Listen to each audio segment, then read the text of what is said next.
그래서 주식 배당에서는 아무리 많아도 2분의 1을 초과해서 줄 수 없다는 것. 이건 다 주주총회 결의사항들이죠. 이게 이제 주주총회 결의사항이라는 것은 뭐냐면 이게 결국에는 재무제표를 승인하는 것은 주총 결의사항이기 때문에 그렇습니다. 그래서 여기에 주게 되는 이익 배당액 나누기 액면가가 결국에는 발행되는 주식 수가 될 겁니다. 그 다음에 네 번째, 전환사채나 신주 인수권부 사채요. 전환사채를 가지고 있는 사채권자가 전환권을 행사하거나 신주 인수권부 사채를 가지고 있는 신주 인수권부 사채권자가 신주 인수권을 행사하게 되면 주식을 교부해야 됩니다. 자, 그런데요, 여기에 주의사항이 있습니다. 전환사채를 들고 있는 사람이 전환권을 행사하게 되면, 의사표시를 하게 되면 주식이 바로 발행됩니다. 그러니까 결국에는 전환사채권자의 전환권 행사에서 등기를 할 때는 이사의 의사록이 첨부 서명이 아닙니다. 원래 우리가 주식이 발행될 때는 이사의 의사록, 뭐 주총 의사록 이런 말을 하지 않습니까? 근데 전환사채를 갖고 있는 사람이 전환 청구서를 딱 행사하게 되면 주식은 바로 발행된다. 또 신주인수권부 사채요. 신주인수권부 사채를 갖고 있는 사람이 돈을 내고 주식을 달라고 청구를 하게 되면 바로 주식은 발행되게 됩니다. 그러니까 청구 서명이 뭐밖에 없다는 겁니까? 청구서밖에 없습니다. 청구서. 신주인수권부 사채 행사의 경우에는 청구서 플러스 뭐가 있겠습니까? 주금납입 보관증명. 돈을 내야 됩니다. 신주인수권부 사채의 경우는. 이 신주인수권부 사채를 BW라고 보통 하고 전환사채를 CB라고 합니다.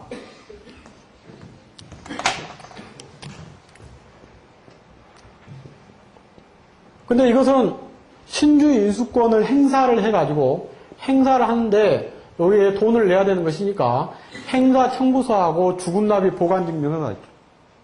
네. 여기는 그냥 행사만 하면 됩니다. 이렇게.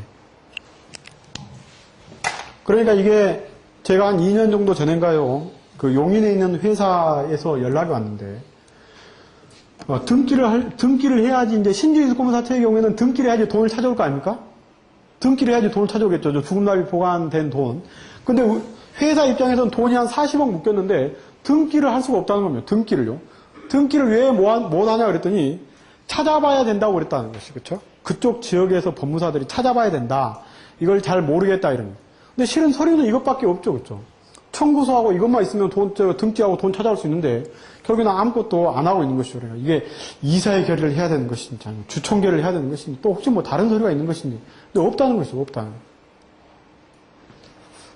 그래가지고 제가 돈을 찾아주고 아직도 거래를 하는 회사가 있습니다. 없을 것 같죠, 그렇죠? 이게 안 해보면 모르는 것이니까 그런 것이죠. 안 해보면 모르는 것이니까. 위임장만 딱 받으면 돼요. 위임장만 딱 도장 받으면 되는 것이고 나머지 것들은 신주인수권부 사채나 이런 것들은 전부 다 이렇게 상장된 회사들이 보통 이렇게 하기 때문에요. 다 옵니다. 오면 팩스에다가 원본 대조필 다 찍고 해가지고 전부 다 제출하면 되는 것이죠. 자, 그 다음에 넘어가 봅시다. 재무제표의 승인과 배당입니다. 자, 배당은 45페이지요. 아까 그 462조의 현금 배당과 주식 배당은 했으니까 놔둡시다. 462조의 3의 중간 배당만 한번 봅시다. 가끔 이제 의뢰인들이 중간 배당을 묻죠. 이 중간 배당. 중간 배당에 관한 것들을 이와 같이 정관에 기재를 해 주십시오. 이렇게 요구하는 것이죠. 그래서 거기 보시면 연 1회 결산기를 정한 회사는 영업연도 중 1회 한해서 이사의 결의로 일정한 날을 정해서 그 날의 주주에게 금전으로 이익을 배당할 수 있음을 정관으로 정할 수 있다 이렇게 되어 있죠. 그래서 정관에다가 밑줄을 끊으시면 중간 배당을 하고 싶으면 정관에 기재를 해놓으라는 겁니다. 그래서 회사가 이익이 있었을 때 계속 배당을 하고 싶으면 중간에 6월달에 한번 배당하고 그 다음에 12월 해가지고 3월달에 정기주총에서 한번 배당하고 이렇게 하는 것이죠. 이렇게 두 번 배당을 하려면 이 중간 배당에 관한 조문을 정관에 둬야 된다는 겁니다. 그렇죠? 그래서 가끔 그 중간 배당에 관한 그 정관에 규정을 하다 넣어달라고 요구하는 회사들이 있죠, 그렇죠? 네, 그게 바로 요 이야기예요. 이런 경우에는 아까 이제 정기주총 결의에 의할 때 한 번 배당하고 그 다음에 중간 배당할 때 또 한 9월 달이나 또 중간 배당 한 번 또 할 수 있는 것이죠. 이것도 정관의 근거 조문이 있어야만이 배당이 가능하다는 겁니다. 세무사 사무실은 항상 연락이 오지 않습니까? 이렇게. 자, 그 다음에 46페이지에 이제 대차 대조표고요. 47페이지에 사채입니다. 자, 사채를 보시면 사채는 우리가 말하는 그 유상증자보다 훨씬 더 쉬운 절차입니다. 그런데 이제 자주 안 봐서 그러는데요. 그 사체의 구체적인 내용들 있죠. 등기부에 기재되는 사체의 구체적인 내용, 이 사체는 어떤 사체다, 뭐 이자는 어쩌다, 표면 이율은 어쩌다, 언제까지 행사해야 된다, 이런 것들은 전부 다 알아서 할 것이기 때문에 우리가 해줄 건 하나도 없습니다. 왜냐하면 이런 것들을 다 설명할 필요도 없고요. 다 거기서 다 알아서 합니다. 누가 알아서 한다는 겁니까? 돈을 빌려주는 사채권자가 다 알아서 합니다. 돈을 빌려준 사채권자가. 그러니까 결국에는 사채권자가 돈을 빌려주면서 사채계약서에 도장을 찍으라고 하기 때문에 회사는 다 도장을 찍게 되어 있는 것이죠. 그 내용은 우리가 볼 필요는 없는 것이죠. 다만 그 내용 중에 등기를 어느 정도까지 등기를 해야 되느냐의 문제만 남게 되는 것이죠. 자, 보시면 자, 이제 첫 번째 이제 문제가 되는 것은 이사의 결의를 해야 된다. 이사의 의사를 필요하겠죠. 자, 그런데 주의할 게 있습니다. 유상증자나 사채 발행은 전부 다 이사의 결의사항이지만 주주가 아닌 자에게 전환사채나 신규인수구분 사채를 발행하거나 유상증자를 할 때는 반드시 정관의 규정이 있어야 됩니다. 그렇기 때문에 우리가 하는 것은 다 등기된 사채니까 사채를 발행하려면 반드시 정관의 규정을 봐라는 거예요. 정관의 규정을 봐라. 그리고 사채는 주주에게 발행되는 사채는 거의 없습니다. 전부 다 제3자에게 발행되는 사채입니다. 그렇기 때문에 우리가 만드는 의사록에는 반드시 정관 제 몇 조 규정에 의해서 제3자에게 사채를 발행한다고 반드시 기재를 해야 됩니다. 아시겠죠? 네. 등기부에 나타나 있는 사채는 주주에게 발행된 사채는 100개의 회사 중에 한 개도 없습니다. 전부 다 제3자가 다 사채를 인수합니다. 반드시 정관의 규정을 확인할 것 이러면. 두 번째요. 총액의 제한. 순자산액의 4배를 초과할 수 없다 했는데 그 여러분들 왼쪽 페이지에 있는 대차 대조표에서 순자산액이 어디가 순자산액입니까? 네? 자본 총계가 순자산액입니다.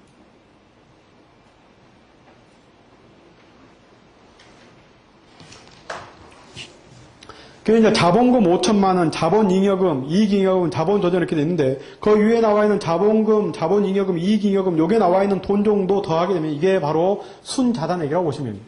그렇기 때문에 보통 등기부만 보고 그 회사가 발행할 수 있는 사채 발행 총액을 예상할 수 있습니다.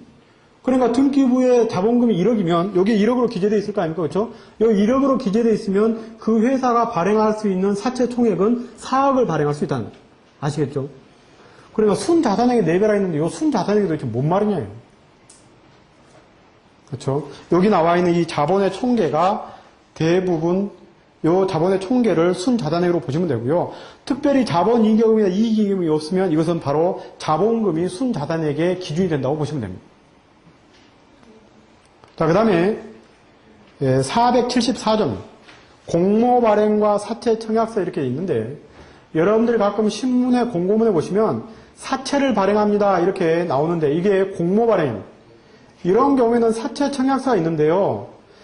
여러분들이 등기하는 사채의 등기의 대부분은 전부 다 475조의 총액 인수의 방법입니다. 그러니까 결국에는 사채권자가 몇 명이라는 겁니까? 한 명이라는 겁니다. 한 명이 보통 뭐 10억, 20억 넣고 사채 계약서를 작성하고요. 등기를 하는 겁니다. 그러니까 이 경우에는 뭐가 없다는 겁니까? 청약서라는 게 없습니다. 청약서가 없고 뭐가 있습니까? 사채 인수 계약서 또는 사채 계약서라는 것만 존재하게 됩니다. 근데 등기소에 가면 꼭 사채 청약서를 달라고 하죠. 그렇죠? 근데 그게 없다는 겁니다. 그렇죠? 그래서 총액 인수의 방법, 즉 한 사람이 이와 같이 사채를 전부 다 인수하고 발행한 경우에는 사채 인수 계약서라는 것이 이와 같이 사채 청약서를 대신하는 서명입니다. 그러나 결국에는 이사의 의사로 또 뭐가 있어야 되겠습니까? 순자산액의 4배를 초과하지 못한다 했으니 이걸 보려면 대차 대조표가 있어야 될 것이고요. 여기 나와 있는 이제 인수의 방법인 사채 청약서나 그 다음에 사채 인수 계약서가 있어야 되겠죠. 사채도 돈을 내야 됩니다. 근데 돈을 내야 되는데 돈을 냈다는 납입보관 증명서가 있어야 되는데 이 납입보관 증명서는 금융기관에 납입할 필요가 없기 때문에요. 회사에서 발행하는 납입보관 증명서도 가능합니다. 회사가 대표에다가 써줍니다. 우리가 언제 몇 월 며칠 날 발행된 사채금으로 20억 원을 보관하고 있습니다. 딱 해서 써주면 뭡니까? 그게 바로 유상증자의 경우에 주금납입 보관 증명서와 똑같은 역할을 하게 되는 것이죠. 그래 이게 유성증자하고 차이점입니다. 그러니까 주식의 경우에 대금은 반드시 은행 기타 금융기관에서 납입을 받아와야 되지만 사채 납입의 증명서는 회사에서 납입 증명서를 해줄 수 있다는 겁니다. 이것은 왜 그러냐면요. 타인 자본이기 때문에 그렇습니다. 내 돈이 아니고 갚아야 될 돈이기 때문에 회사가 이와 같이 채무가 없으면 괜히 그냥 자기가 채무 있다고 이렇게 이야기하겠느냐 이런 이야기입니다. 그렇기 때문에 보관을 갖다가 회사가 한다 할지라도 저는 그걸 믿을 수 있다는 거죠. 믿을 수 있다는 거죠. 넘어가죠. 거기에 48페이지요. 신주 인수권부 사채 이렇게 돼 있죠. 쭉 보시면 신주 인수권부 사채의 등기를 쭉 이렇게 하죠. 이렇게 등기를 할 때 뭐 제 몇 회 발행, 몇 회 발행, 몇 회 발행 뭐 이런 것들이 쭉 있고요. 예. 거기에 그 사채 그 권면 총액에 보시면 0달러 이렇게 해가지고 해외 공모부 신주 인수권부 사채증 신주 인수권부를 제외한 사채금 미와 이와 같이 50만 달러 전부 조기 상환 이렇게 돼 있죠. 자, 신주 인수권부 사채의 경우에는요, 사채하고 신주 인수권이 붙어 있습니다. 그러면 사채는 다 갚으면 사채 총액은 0입니다. 사채를 다 갚아버리면 돈을 다 갚으면 사채 총액은 0이 된다고요. 그런데 등기부에서 사채에 관한 등기와 관련된 조항을 지워버릴 수는 없습니다. 자, 뭐냐면요. 이게 이제 가끔 여러분들 등기소에서 묻지 않습니까? 안 묻습니까? 자, 이제 요 BW가 있다. 신주 인수권부 사채가 있다. 그러면 이건 이제 신주 인수권도 있고요. 여기 이제 사채도 이제 10억이 있을 거 아닙니까? 그러면 요 10억이 이렇게 요같이 상환되게 되면 이게 전부 다 없어지는 것이냐? 요 등기부를 지우지 않고 그대로 놔둔다는 겁니다. 다만 여기 나와 있는 사채금만 0이 되는 것이죠. 왜 그러냐면 이것이 행사될 수 있는 근거를 남겨둬야 되기 때문에 그렇습니다. 이것이요. 이게 나중에 행사되게 되면 전부 다 지워지는 것이죠. 전환사채의 경우에는 전환청구서를 행사하게 되면 주식의 수가 늘어남과 동시에 전환사채에 관한 규정은 전부 다 지워지게 되는데 신주인수권부 사채의 경우에는 사채 금액이 지워져도 신주인수권은 남아있는 것이죠. 이게 나중에 이제 돈을 내고 주식으로 바꿔야 될 것이기 때문에 그 근거가 되는 조문이, 즉 근거가 되는 등기사항이 남게 되는 것이죠. 이렇게. 나중에 돈을 주고 전부 다 행사되게 되면 다 지워지게 됩니다. 자, 48페이지에 이제 전환사채 발행, 그 다음에 49페이지에 신주인수권부 사채 발행 이렇게 돼 있는데요. 조금 전에 말씀드렸던 내용들이고요. 네 번째 사채 변경 등기 한번 볼까요? 자, 여기서 주의하셔야 될 것 중에 양가로 1번에 전환사채 전환 청구하고 양가로 3번에 신주인수권부 사채 신주인수권 행사가 있는데 이 등기 기산일이 문제가 있습니다. 이것도 가끔 상법 조문만 보고 이것을 돈을 안 타는 경우가 있는데요. 자, 5월 10일 날 CB가 행사됐다. BW가 행사됐다. 자, 그러면 5월 31일이 있고요. 그 다음에 6월 14일 있습니다. 자, 이랬을 때 등기의 만료일은 언제냐면 이때 이게 행사돼도 등기의 만료일은 6월 14일입니다. 효력은 언제 나타납니까? 이때 효력이 나타납니다. 이때요. 전환청구권을 행사할 때 또는 돈을 낼 때 나타납니다. 나타나면 뭐 2주 이내에 등기를 해야 되는 것이 우리 일반적인 거 아닙니까? 그렇죠? 그런데 상법의 조문에는 뭐라고 되어 있냐면 이것이 효력이 발생한 날이 속하는 달의 말일부터 2주 이렇게 하고 있습니다. 그러니까 여기가 등기의 말일은 6월 14일입니다. 근데 말일까지 기다려가지고 그 다음에 6월 14일 날 등기를 해가지고 돈을 찾게 되면 돈이 40억이 묶이는 거 아닙니까? 그렇죠? 근데 등기는 언제부터 할 수 있다는 겁니까? 이날부터 할 수 있다는 거죠. 그러니까 등기하고 돈 찾아와야 되는 것이죠. 이걸 여기까지 기다리고 있는 사람도 있습니다. 안 그럴 것 같죠? 실제 있습니다. 그러면 40억이 이와 같이 20일 동안 묶이면 회사는 망합니다. 망하는 것이죠. 사채 같은 거 발행해가지고요, 거기에 이틀 이내에 돈을 못 찾아주면 망합니다, 회사. 망합니다. 예. 돈 많은 회사 말고요, 돈 없는 회사들은 그렇다, 이런 이야기죠. 50회죠. 합병. 이 합병과 분할, 요 내용은요, 여러분들이 회계사들 또는 세무사님들하고 어느 정도 관계를 맺고 있느냐의 문제입니다. 이것은 실은 여러분들이 혼자서 진행할 수 있는 등기는 아닙니다. 그런데 여기서 가장 중요한 것은 이 등기에 관한 모든 일정은 전부 다 여러분들이 다 잡으셔야 됩니다. 회계사가 잡는 게 아니고요. 여러분들이 잡으셔야 됩니다. 다만 회계사는 그 안에서 합병계약서를 작성하거나, 근데 합병계약서 작성해서 가장 중요한 건 그거 아닙니까? 합병 비율을 정하는 것이죠. 합병 비율을 정하는 것이죠. 그 나머지 일정은 전부 다 법무사에서 다 해결을 해야 됩니다. 그런데 결국에는 법무사가 나중에 합병 다 끝나고 나니까 신문 공고해달라니까 신문 공고 한번 하고, 의사라고 나중에 와서 가져가라니까 가져가고, 등기만 딸랑 하게 되면 나중에도 계속 법무사는 할 수 없습니다. 여러분들이 이런 것이 있으면 적극적으로 회계사나 세무사와 관련해가지고 이 일정을 주도적으로 잡아야 되는 것이죠. 안 그러면 이거 정말 할 것 없는 일입니다. 근데 여러분들이 만약에 주도적으로 해서 결국에는 그 컨설팅과 관련된 비용들 전부 다 받는다면 등기 비용은 50만 원밖에 안 된다 할지라도 실제 그 앞에 있는 비용들은 2, 300이 훨씬 더 넘어설 수 있습니다. 근데 그것을 안 하는 겁니까? 아니면 못 하는 겁니까? 하시기 바랍니다. 그래서 합병의 종류 있는데 50페이지는 넘어가고요. 방가로 2번에 간이합병과 소규합병이란 말이 있습니다. 이거 하나만 설명드리겠습니다. 간이합병이라는 것은 소매라는 회사의 총주주의 동의가 있거나 회사의 발행 총수의 100분의 90 이상을 전속한 회사가 소유하는 경우에 소멸회사의 주주총회 승인을 이사의 승인으로 가름할 수 있는 합병을 말한다 이렇게 되어 있죠. 자, 합병을 한번 보면요. 중요한 게 뭐가 있나 봅시다. 여기서 중요한 것은 딱 두 가지입니다. 자, 합병 계약서를 작성하죠. 자, 계약서 작성은 A회사와 B회사가 알아서 하면 됩니다. 이거 신경 쓸 필요 없는 것이죠. 그래서 봐주면 되는 것이고요. 이사의 결의한다고 하죠. 자, 그 다음에 이 합병계약서를 승인한 주총계를 합니다. 여기서 합병계약서에서 여러분들이 보실 게 있다면 여기에 합병 비율이나 임원의 임기 정도입니다. 이 정도 언급해 주시면 됩니다. 그렇죠? 합병 비율은 회계사들이 자산평가를 해서 결국엔 정했을 것이기 때문에 나중에 주식이 몇 주 정도 발행될 것이냐, 나중에 돈이 얼마 정도 이와 같이 증자했을 때 비용이 들어갈 것이냐만 여러분들이 따지면 되는 것이고, 그 다음에 임원의 임기와 관련된 것이죠. 그 다음에 주총계를 하게 되면 A회사의 주총계를 하고 B회사의 주총계를 해야 되는데 문제는 여기에 간이합병과 소규모합병이 있습니다. 자, 근데 간이합병만 보겠습니다. A회사가 자, 여기가 전속하는 회사고 요 B회사가 소멸하는 회사입니다. 자, 그런데 A회사가 B회사의 주식을 90% 이상 가지고 있습니다. 그럼 결국에는 B회사는 누구 겁니까? A 겁니다.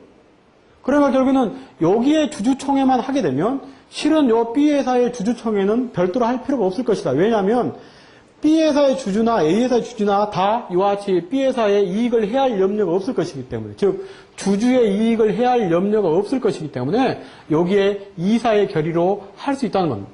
그럼 여러분들이 주주 명만 보면 되겠죠. 그렇죠? 주주 명만 보게 되면 B회사의 주식을 90% 이상 갖고 있다면 여기는 주주총회하고 여기는 이사의 결의하면 되는 거예요. 그러니까 첨부설명이 이사의 의사라고 하고 주총의 의사라고 나타나게 되겠죠. 자, 이거 한 다음에 신문 공고를 합니다. 이제 공고를 하실 때 A회사는 매일경제, 그 다음에 B회사는 한겨레 이렇게 되어 있습니다. 따로따로 해야 되겠죠. 그렇죠? 따로따로 해야 되는데 가끔 회사들이 없어진 회사는 놔둬버리고 여기에다 전부 다 했습니다. 이렇게요. 이렇게 신문 공고를 해가지고 1개월 해야 되는데 1개월이 지나가지고 등기를 하려고 하니까 다르다 이러냐면. 그렇죠? 이러면 이제 어떻게 해야 됩니까? 다시 공고를 해야 돼요. 다시 공고를 해야 되죠. 근데 공고를 안 하는 방법은 한 가지 있습니다. 어떻게 해야 됩니까? B회사의 주주총회를 해서 신문 공고 방법을 바꾸는 겁니다.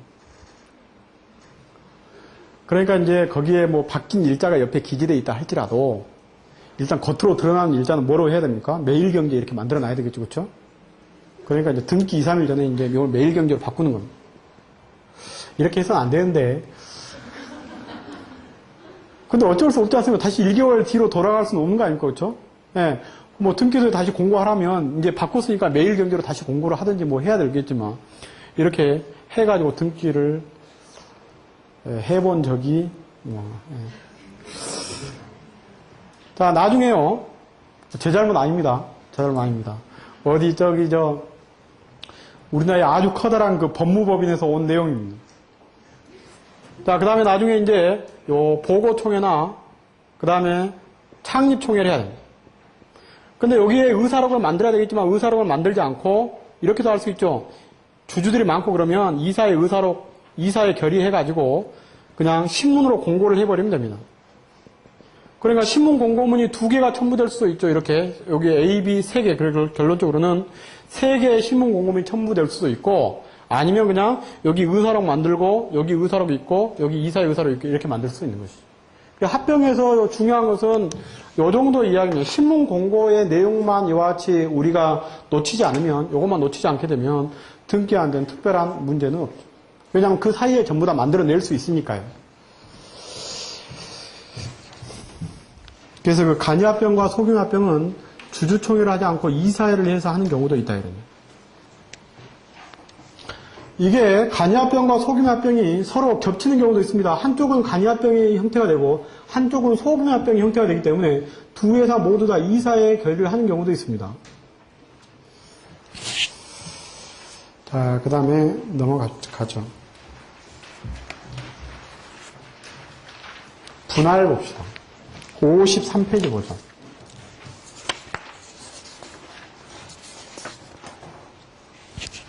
여기까지만 하겠습니다. 54페이지까지만. 분할이요. 분할은 여러분들 한 가지만 주의하시면 됩니다. 분할의 절차는 합병의 절차하고 전부 다 똑같아요. 그러니까 저기 나와 있는 분할 계획서를 만들거나 또는 분할 합병 계약서를 만들거나 주주총회하고 공고하고 보고하고 해가지고 이와 같이 등기를 하면 됩니다. 그런데 그러면 못해도 이 공고는 항상 1개월 아닙니까? 상법에서 모든 공고는 전부 다 1개월입니다. 1개월이 아닌 공고는 어디밖에 없냐면 해산과 청산 절차에 있어서요. 채권자에 대한 이와 같이 채권 신고에 관한 공고만 2번 하고 2개월이고 나머지의 공고는 모두 다 1개월입니다. 자, 근데 여기 나와 있는 이 신문 공고요. 이걸 하지 않는 분할이 있습니다. 이걸 하지 않는 분할이 있습니다.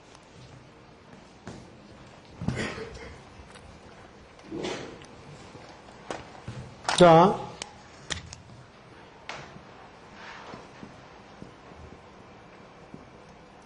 여기에 A 회사가 쪼개져서 B 회사를 만드는 것이요. 이것을 단순 분할이라고 합니다. 자, 그런데 여기에 A 회사의 자본은 이와 같이 감소하지 않습니다. 그리고 이와 같이 그대로 있고요. 이 B 회사가 설립하게 된 경우에 이때 A 회사의 모든 권리 의무는 A 회사와 B 회사가 연대하여 책임을 부담합니다. 연대하여. 이런 경우에는 이런 절차가 별도로 필요하지 않습니다. 필요하지 않고 바로 등기를 진행할 수 있기 때문에요. 이런 경우에는 1개월이라는 공고기간이 별도로 필요하지 않습니다. 거기에요, 일정에 쭉 이렇게 5월 31일부터 7월 30일까지 쭉 이렇게 해놨는데, 거기에 6월 29일 한번 봅시다. 회사 감자와 관련해서 주권제출 공고가 필요하다. 만약에 감자가 없는 경우에 또는 일반 감자 같은 채권자 보호 절차가 필요하지만 회사의 자본 감소가 없는 경우에는 주권제출의 신문 공고가 필요하지 않습니다. 그러니까 단순 분할의 경우에는요. 이틀 만에 등기를 마무리할 수 있습니다. 이틀 만에 등기를 마무리할 수 있습니다. 아시겠죠? 네. 이거 하나의 경우만. 거기에 조문을 한번 적어놨으니까요. 조문 한번 확인 한번 해보시고요. 자, 그 다음에 그 뒤에 그 54페이지에 등기 예규에 964호 이렇게 돼 있는데 요 예규도 여러분들 읽어보시기 바랍니다. 요 예규에 보시면 서면은 어디에다 첨부를 해야 될지 또는 어디 등기소에 신청을 해야 될지가 나와 있습니다. 그래서 예규의 일부만 제가 따서 붙여놨습니다. 그러니까 여러분들이 나머지 예규의 내용을 한번 읽어보시기 바라고요. 해상과 청산은 여러분들이 나중에 하시고 58페이지 한번 봅시다.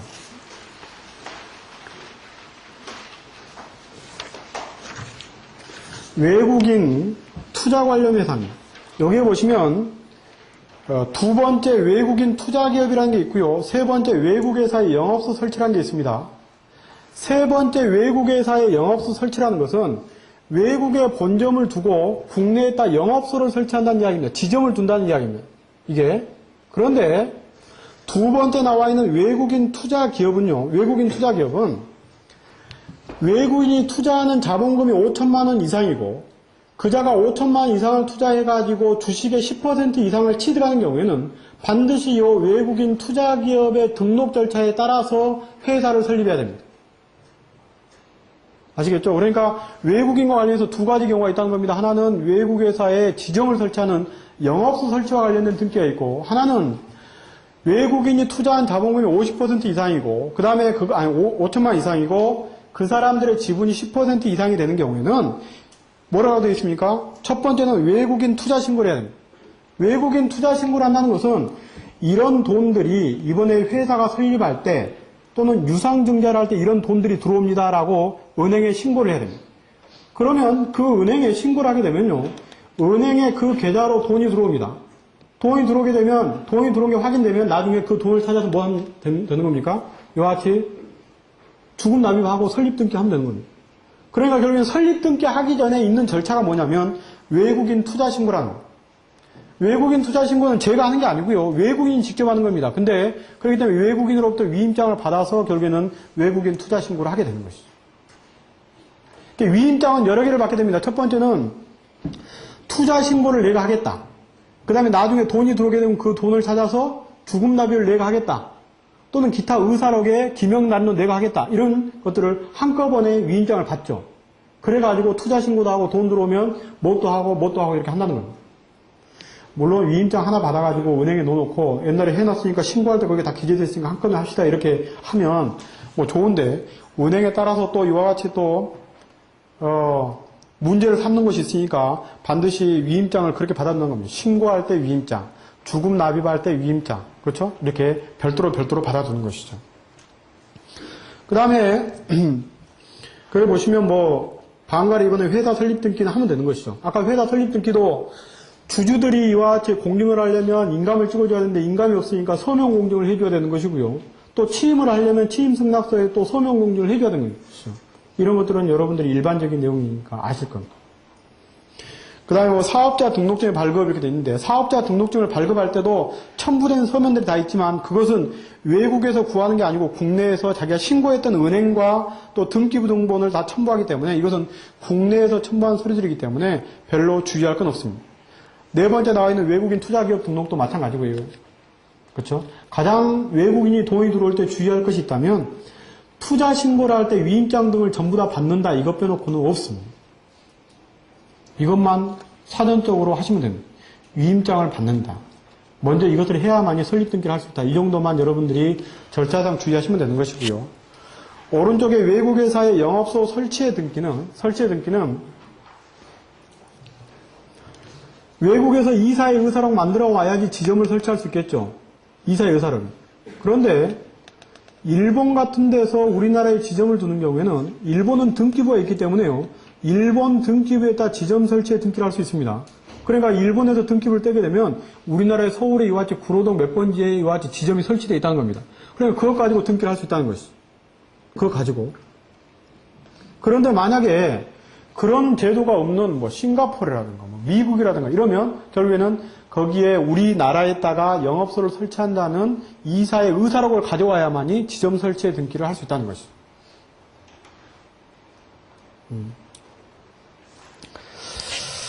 여기 나와 있는 뭐 외국회사의 영업소 설치 등기에서 지점의 설치를 증명한 서명 이렇게 돼 있는데, 이게 이제 일본 같은 경우에는 있다는 겁니다. 등기부 등본 같은 것이. 없으면 이사의 의사록이 필요하겠죠. 근데 요 이사의 의사록이 이와 같이 이사의 의사록을 가져온다 할지라도 이때는 반드시 외국에 그러한 회사가 있다는 것을 증명한 서면을 첨부해야 됩니다. 외국에도 우리나라의 등기부와 비슷한 것들이 있고요. 또 어떤 경우에는 뭐 영업허가증 또는 사업자 등록증과 같은 서류가 있습니다. 그것이 바로 결국에는 그런 회사가 외국에 있다는 걸 증명한 서류죠. 그것을 첨부해야 되는 것이죠. 그래서 이사의 의사록 또는 그 회사의 본점의 소재지, 즉 본점의 실체를 증명한 서면, 이걸 첨부해 와야 된다는